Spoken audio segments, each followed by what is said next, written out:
ለአራት ኪሎ እየተደገሰ ነው። አስመራ ለካይሮ ሲሳይ ሆነች። የኤርትራው ፕሬዝዳንት ኢሳያስ አፈወርቂ እግራቸው ካይሮ ከረገጠበት ሰዓት ጀምሮ የቃላት ጦርነቱ ከነበረበት ከፍ ብሎ ታይቷል። የኤርትራው የማስታወቂያ ሚኒስትር በኢትዮጵያ መንግስት በኩል 30,000 ጦር ሰራዊት ዘምቶብኛል የሚል ክስ ካቀረበ በኋላ ይህንኑ ትንቅንቅ ለመመከት የሚመስል እንቅስቃሴን አሳይቷል። አጋጣሚውን የተጠቀመችው ካይሮ በኩሏ ከኤርትራ ጎን በመቆም በኢትዮጵያ ላይ ግፋ በለው እያለች ይገኛል። በታላቁ የኢትዮጵያ ህዳሴ ግድብ የደረሰባትን ሽንፈት በዚህ ለማካካስ እየሞከረችም ታይቷል። ከሙከራ ሁሉ ምናልባትም ያሁኑ በከፊል ተሳካ ይመስላል። ምክንያቱም አስመራ ከሞቃዲሾ በተሻለ ሲሳሳቱናት አልቀረችም። ሞቃዲሾ ላይ ካይሮ ለ4 ኪሎ ደግሳ የነበረ ይታወሳል። አንካራ ጣልቃ ገብታ የአስመራውን የሶስትዮሽ ስምምነት ማለትም የካይሮ ሞቃዲሾና የአስመራን የጠላት ወዳጅ ነው ትርክት ባታፈርስ ኖሮ ይህን የ4 ኪሎ ላይ ጉድ ፈርቶ ነበር። በወቅቱም የኃይል አሰላለፉ እንዲህ እንዳሁኑ ነበር። እንደ ዛሬው ግብጽና ኤርትራ አንድ ላይ ተባብረው ኢትዮጵያ ላይ በአንድ ድምጽ እንደሚዘምቱት ማለት ነው። አሁን ግን ጩኸቱ ከ3-2 ቀንሷል ማለት ይቻላል። ሞቃዲሾ ከመሃላቸው ተነጥላ ወጣለች። አስመራና ካይሮ ብቻ ተጣምረው በ4 ኪሎ እየዶለቱም እያሴሩም እየደገሱም ይገኛል። ከዚህ ቀደም ከ3 ቀን በኋላ ለሥራ ጉብኝት ወጥተው በዚያው ቀርቶ የሚያውቁት ፕሬዝዳንት ለመጀመሪያ ጊዜ በሚባል መልኩ በካይሮ ለ5 ቀናት የመቆየታቸው ምክንያት በዚህ አውዱ ይታያል። ጉዳዩን ከአሰብ ቀይ ባህር ወቅታዊ ጉዳይ ጋር አያይዘን እናያለን። አብራችሁን ቆዩ።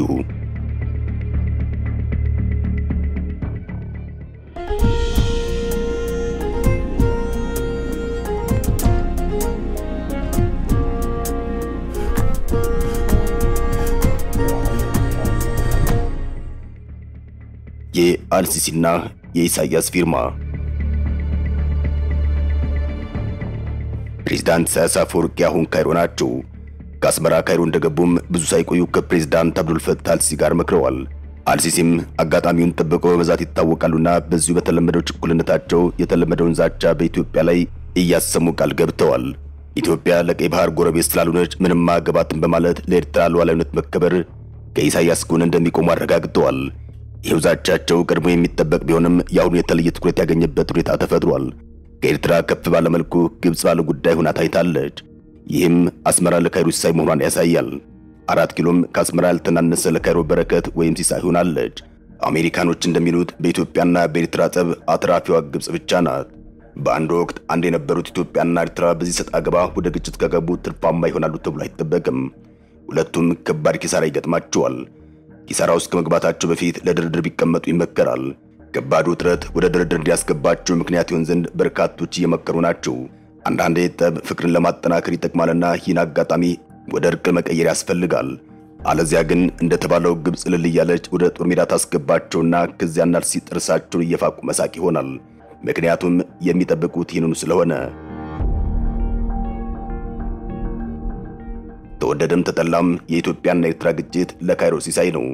ለዚያም ነው የግብጽ መገናኛ ብዙሃን ጉዳዩን ከሚገባው በላይ እየዘገቡት የሚገኙት።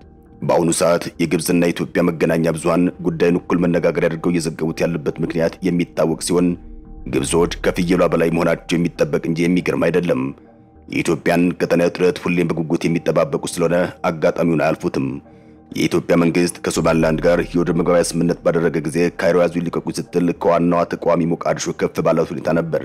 አሁንም ያንን አቋሟን በአስመራ ላይ ደግመዋለች። ለአስመራ ሉዓላዊነት መጠበቅ ግብጽ እስከመጨረሻው ድጋፍ አደርጋለሁ ስትል ተደምጣለች። መሪዎቹ እየመከሩ ያሉትም በዚህ ዙሪያ እንደሆነም ታውቋል። ኢሳያስና አልሲሲም ለወታደራዊ ፊርማ እየተጠባበቁ ነው። የውይይታቸው መጨረሻና ማሰሪያ ነጥብ ወታደራዊ ስምምነት ማድረግ ነው ተብሎ ይጠበቃል። ከቀይ ባህር ጋር በተያያዘ የጋራ ፍርሚያ በማኖር ኢሳያስ ከካይሮ ወደ አስመራ ይመለሳሉ። የአሰብ ቀይ ባህር ጉዳይ ጠንከር ያለና እየተካረረ መጥቷል። የቀይ ባህር ውጥረት ከፍ በማለት ላይ ይገኛል።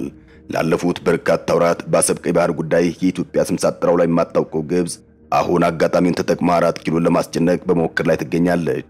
በቀጠናው ኢትዮጵያን ከበባ ውስጥ ለማስገባት ከዚህ የተሻለ አጋጣሚ አታገኝምና በዚያው እቅድ ገፍታበታለች። የመጀመሪያው ክሷም ኢትዮጵያ ቀይ ባህርን ስለማትዋሰን ትረፍ የሚል ሆኗል። ቀይ ባህርን በየብስ ከሚያዋስኑ ሀገራት ውጭ ሌላ ሀገር አያገባውም የሚል ተቃውሞ እያሰማች ይገኛል። በኢትዮጵያ በኩል የቀይ ባህር መውጫ ያስፈልገናል የሚልን አቋም በግልጽ ተቃውማም ከኤርትራ ጎን ቆማለች። አልአረቢያ ኔት ከተባለ መገናኛ ብዙሃን ጋር ቆይታ ያደረጉት የግብጽ የውጭ ጉዳይ ሚኒስትር ባደል አብደላቲም ኢትዮጵያዊ በቀይ ባህር ጉዳይ አገባሽን መልእክት ነው ያስተላለፉት። ውጭ ጉዳይ ሚኒስትሩ በዚያው ሚዲያ ላይ ቀርበው ቀይ ባህርን በተመለከተ የሚመለከታቸው ሀገራት ባህሩን በየብስ የማያዋስኑት ሀገራት ብቻ ነው፣ ከባህር በር ውጭ የሆነች ኢትዮጵያ ይመለከታትን በማለት አገራቸው ግብጽ በግልጽ ከኤርትራ ጎን ቆማ ኢትዮጵያን ለመፋለም መዘጋጀቷን ጠቁመዋል።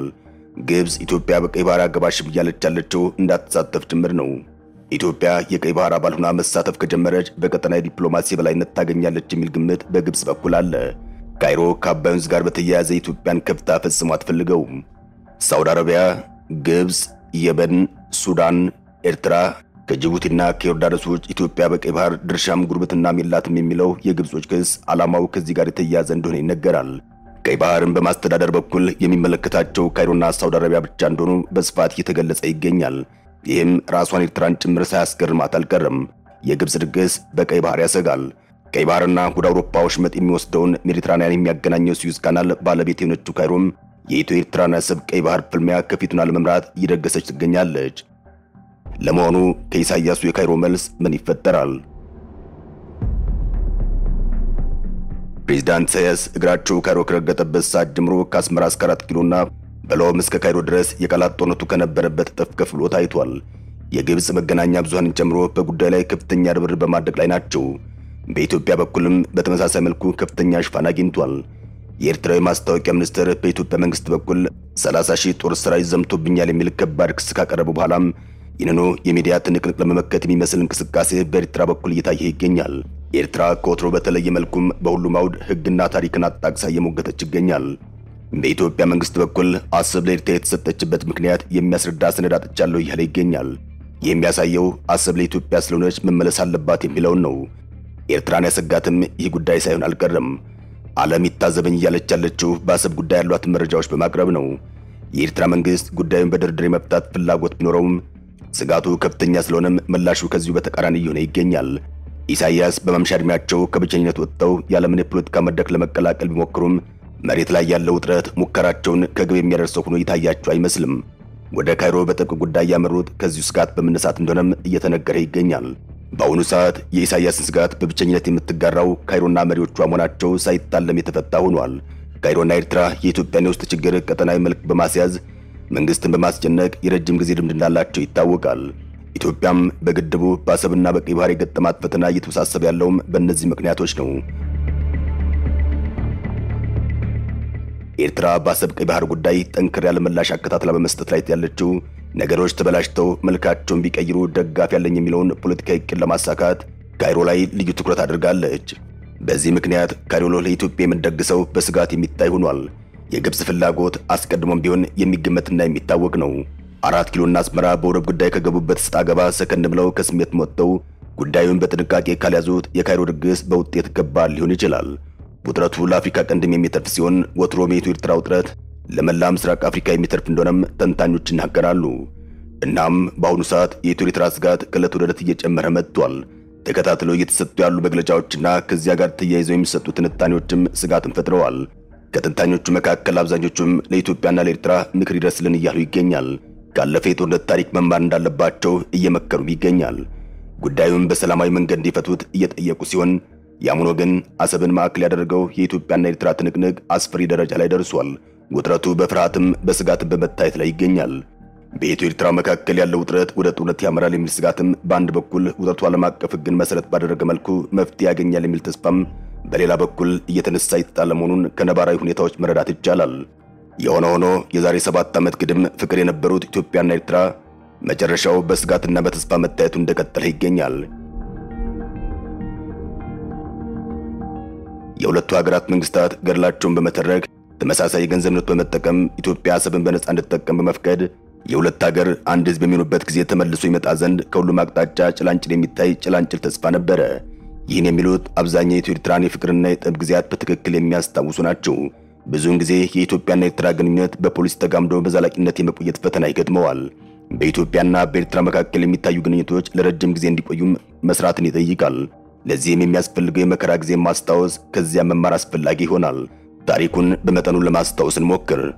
በአንድ ወቅት በህወሓትና በሻዕቢያ መካከል የነበረ ፉክክር ወደ ጠብ ተሸጋገረ። ከዚያም ኤርትራ ባድሜ ነው ብላ ወረራ ፈጸመች። ኢትዮጵያ በጦርነት ባድመን መልሳ ቀማች። የዓለም አቀፍ አሸማጋዮች ገቡና የድንበር ኮሚሽን ተቋቋመ። ኮሚሽኑም ባድሜ ለኤርትራ ትገባለች ብሎ ወሰነ። ኢትዮጵያ ባድሜን ይዛ ለሁለት አስርት ዓመታት ሰነበተች። ህወሓት በዚህ ጦርነትና ተረፈ ጉዳዮች ሳቢያም የመሰንጠቅ ዕጣ ገጥሞታል። በዚህ መሃል ጦርነት አልባ ሰላም አልባ ዘመን በሁለት ህዝቦች መካከል ሰፈነ። ኢትዮጵያ ይስሙላ እንደሆነ ቢነገርም የዲሞክራሲ ስርዓትን ዘረጋች። አገራዊ ነጻነት አለ፣ ተቃዋሚዎች የፖለቲካ ፓርቲዎች አሉ። የፕሬስና የመደራጀት ነጻነትም በህግ ተረጋግጧል፣ በተግባርም በከፊሉ ይገኛል። ኢኮኖሚ እድገቷም ተቀላጥፏል። ኤርትራ ግን በተቃራኒው ወደ ቁልቁለት ጉዞ ስታደርግ ታይታለች። ታሪኩን ስናሳጥረው ከህወሓት መውደቅ ጋር ተያይዞ ጠቅላይ ሚኒስትር አብይ አህመድ የሄግን ውሳኔ ያከብራለሁ ብለው ከኢሳያስ መንግስት ጋር ከታረቁ በኋላም የአሰብ ጉዳይ እንደገና በጉልህ ሲነሳ ቆይቷል። የአሁኑ ጠብም በአሰብ ጉዳይ የተደረሰው የውስጥ ስምምነት አልተከበረም የሚል ትርጉም የያዘ ሆኖ ታይቷል። ሰላም ለመላው ምስራቅ አፍሪካ፣ ሰላም ለሀገራችን ህዝቦችን። አበቃን። ሰናይ ጊዜን ተመኘን።